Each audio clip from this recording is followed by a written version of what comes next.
All right, so let's so how do we fix this now, right? So we're here now. Everyone is affected, whether you're on the top of the food chain or not. So our government has come up with a stimulus package that is supposed to help us get through this tumultuous time. So let's play another clip. This one's going to kind of go over the cliff notes of it. I don't remember, CBS in the morning or something made this clip, so this is going to give us an idea of what we can expect. Wall Street ended another tumultuous week with another big loss on Friday. The Dow fell more than 900 points, but the week also saw the biggest one-day point gain in history, following word that a $2 trillion economic relief package would pass Congress. The Coronavirus Aid, Relief, and Economic Security Act, or CARES, was signed into law by President Trump on Friday. Joining us to talk about what is in the package and how it may affect you is CBS News senior business analyst Jill Schlesinger. Jill, let's start right there. How is this bill going to affect Americans? What are the big takeaways? I think the big takeaways is that we really are seeing a lifeline come from Washington, D.C. We've got three aspects, big aspects of the plan, and we think about individuals first. Well, you mentioned earlier in the show those checks, $1,200 checks to anyone who makes less than $75,000. That amount does phase lower as you approach $99,000. Just know that if you make less than $99,000 as a household, your adjusted gross income, you're going to get a check. There's also another $500 per child. Very helpful. Again, have to be part of that income. But for individuals, the biggest aspect to me is the expanding of the unemployment benefits. So the government is tacking on 13 weeks to whatever the maximum is in your state, and also providing a check of $600 a week on top of whatever your state unemployment benefit is. So that's for the individuals. There's relief for small businesses and corporations. I think the small business part is really important. There are loans that are available to cover your payroll, your rent, your utilities. And those loans from the SBA through the Small Business Administration would be forgiven as long as you have the same amount of money going out towards payroll that you for the next 8 weeks that you did in the prior run up to the virus. Jill, when do people get these checks and how? Well, you know, it's going to be really interesting. From the checks, the direct payments, if you have a record on file with the government of a direct deposit, so maybe you're a Social Security recipient, maybe you filed your taxes electronically, that's going to be the way you get your money. It'll be a few weeks. But if for some reason you still get paper checks, this could take up to 2, 3, some people would think even 4 months, simply because the government doesn't have the facility to print checks. And this could hold you up. Unemployment benefits should be coming pretty quickly after you apply. State systems got clogged up, but we're hearing 2 to 3 weeks is when the unemployment benefits should be received. Pause. Well, let's get out of there here. So here's the issue with that, right? If I owe you money right now, I can pull out my phone. I can send you money right now, right? They're talking about weeks to get people the stimulus check. And don't get me wrong, I understand the whole we can't. I mean, the government doesn't print checks, like they're not a printing company. But we've already done this once before. It's not like we're just, oh man, how do we send checks to everyone? Again, I talked about this last week when we got the was it Obama or Bush? I can't remember. Someone sent us checks already, right? I think it was Bush sent us a stimulus check. They've done it already once. So acting like, you know, this whole delay that's taking forever, like people need help now. People need assistance right now. And you're dragging your feet because you want to ensure that you take care of the real people you want to take care of, which is the banks, the large corporations, and, you know, your fancy donor friends. Case in point, as you heard her say, she said that the unemployment benefit is going to be raised to an additional $600 on top of whatever you're getting locally from your state, right? So I have a clip. Of 4 congresspersons who decided at the last minute to threatened holding up the bill because what they refer to as a drafting error.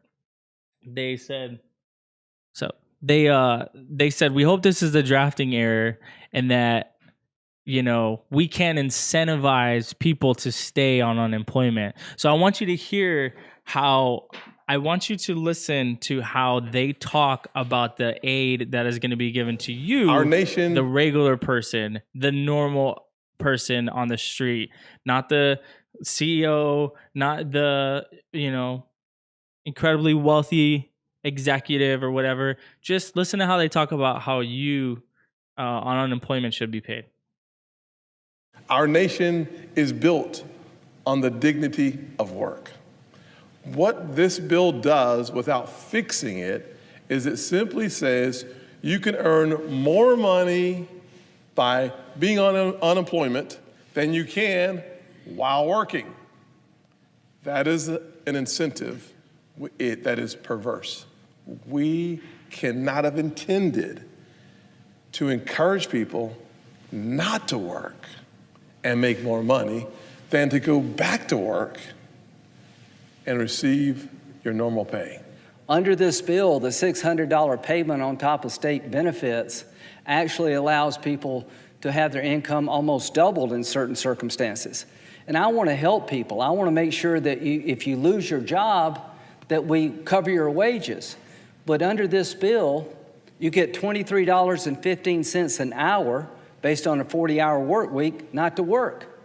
This is a debate about whether or not we're going to let a poorly drafted bill knock this nation still harder in the coming months by unintentionally increasing unemployment. That's what this debate is about. So we want to do something really simple. We want to fix what's broken here by saying that unemployment insurance benefits should be capped at 100% of the pay you had before you were unemployed. This isn't just about people who've already been made unemployed. This is about people who are going to be made unemployed in the coming weeks.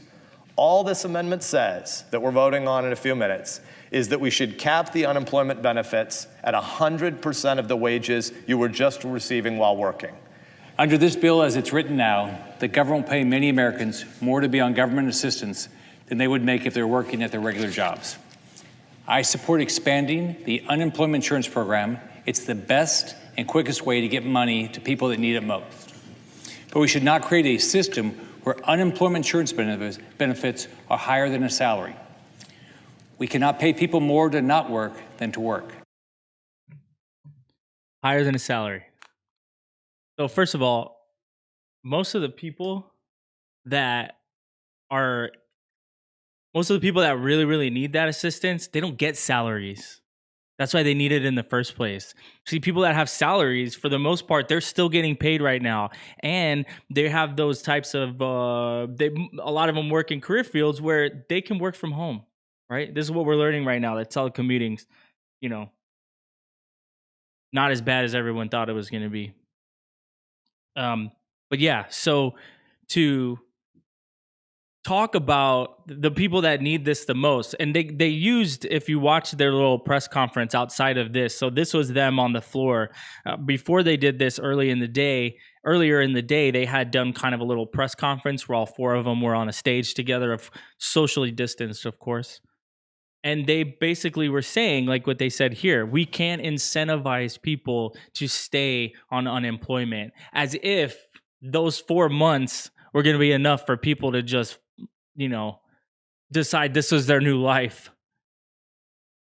Like, seriously, like, whoever forbid those people making a little bit extra than they normally would have. And again, they use South Carolina as an example. And the example they used was that someone in South Carolina who makes $600 a week, which, first of all, can we talk about how $600 a week is probably not the most robust living wage? So someone making $600 a week before the pandemic loses their job.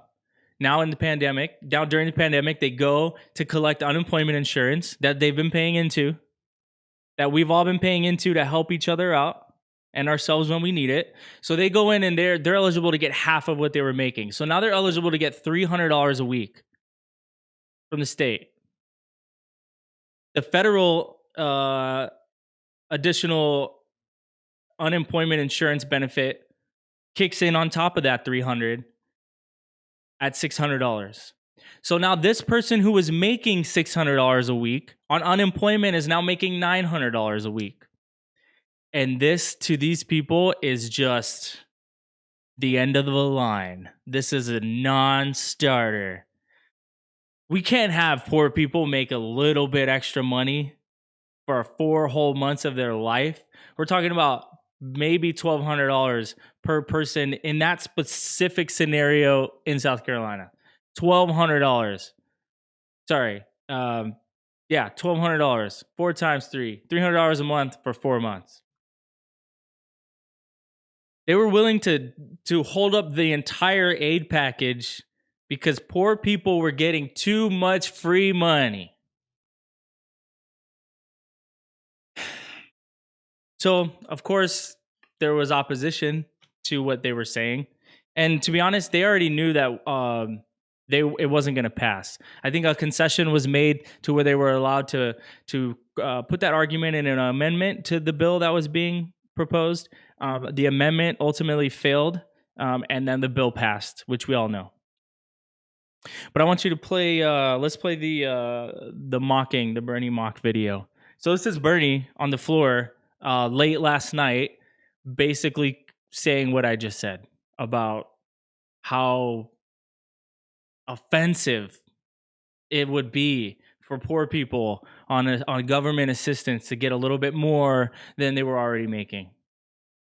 And now I find that some of my Republican colleagues are very distressed. They're very upset that somebody who's making $10, $12 an hour might end up with a paycheck for 4 months more than they received last week. Oh my God, the universe is collapsing.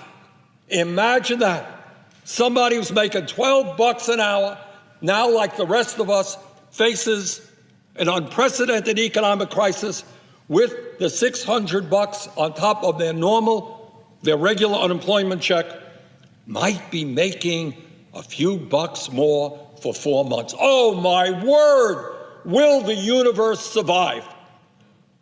How absurd and wrong is that? What kind of value system is that? Meanwhile, these very same folks had no problem a couple of years ago voting for $1 trillion in tax breaks for billionaires and large profitable corporations. Not a problem.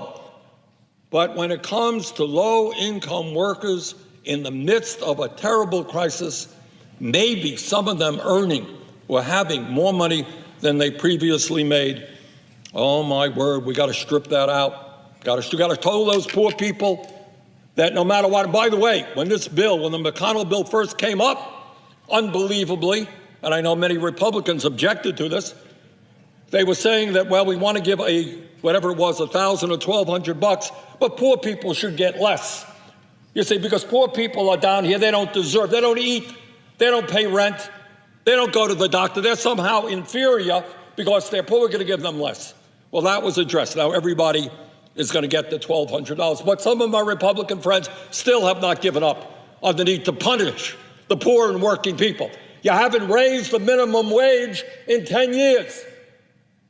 Minimum wage should be at least $15 an hour. You haven't done that. You've cut program after program after program, and now, horror of horrors, for 4 months, workers might be earning a few bucks more than they otherwise went.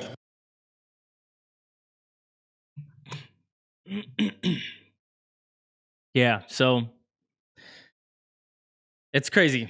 And I'm about to play a video that shows the very stark contrast. Oh my God! And the way that they're universe. speaking about us, normal people, as opposed to large corporations. So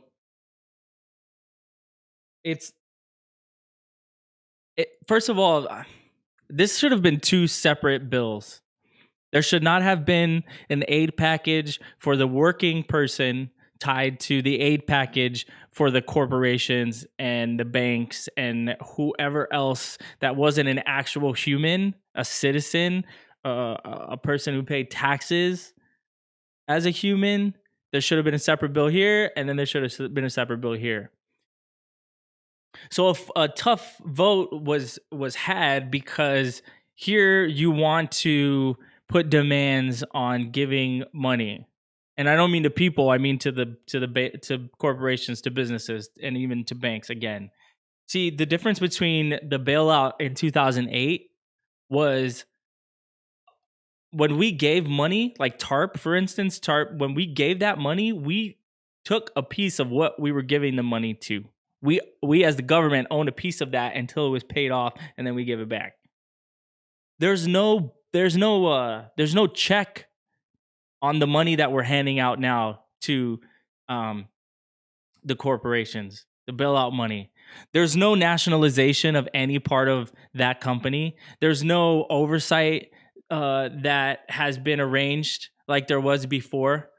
There's none of that. Literally, this time, it's just, here's your money, airlines. Here's your money, banks, because you're going to come for it. They've already said that the Fed can print unlimited money. We're at rock bottom interest rates now. So we said, you, American worker, you can't have $300 extra that you didn't normally work for previously. But you know what we're going to do for you, because we know you're in a tough time? We're going to make it easier for you to borrow money that you're going to have to pay back in full with interest, with probably a ridiculous interest rate on top of it as well. And the way that we're going to facilitate that for you, normal Joe P. citizen, is we're going to give it to the banks at a rock bottom rate, essentially free. And then they get to turn around and lend you your money at a rate of, like, I don't know, 6, 7, 8, 9, 10, 17, 22%, whatever they figure out they're going to get you for. That, don't get me wrong, you ultimately are going to sign for, and I wish that you didn't. But I understand that every example is circumstantial. So I understand that sometimes you need it, and you're willing to sign. I get it. But it shouldn't be that way. It shouldn't be what is it? It's socialism for corporations and rugged individualism for the rest of us. I think that's what we've really, really learned over the past 4 years. Whenever industry comes calling, look at the airlines. Airlines are like, hey, we need $50 billion. Coronavirus, it's putting us out of business. Dare I say we nationalize the airlines? Dare I say that? Oh my God! Oh, communism! Really? The federal government does everything else for aviation. The airports. Who runs the airports?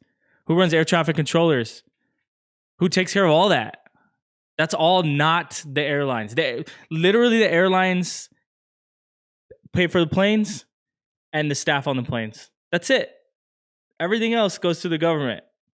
So why not already take that on too? So that next time that this happens, there's at least one airline that doesn't need to come crawling back for money. And you know what? It'd be different if you came and you asked us for money, but you didn't treat us like shit previously. So like when we ask for like a passenger's bill of rights and we say, hey, we don't want to be stuck on the tarmac for 4 hours when you can't get your shit together. They're like, nah, you know what? You don't have the rights that we big corporations have. We get to say that we live in a free market system, but as soon as my big old corporation needs a bailout, I'm just gonna come ask for it, and I'm gonna get it. But when you need a bailout, you're gonna have to beg for it and hope that you get it.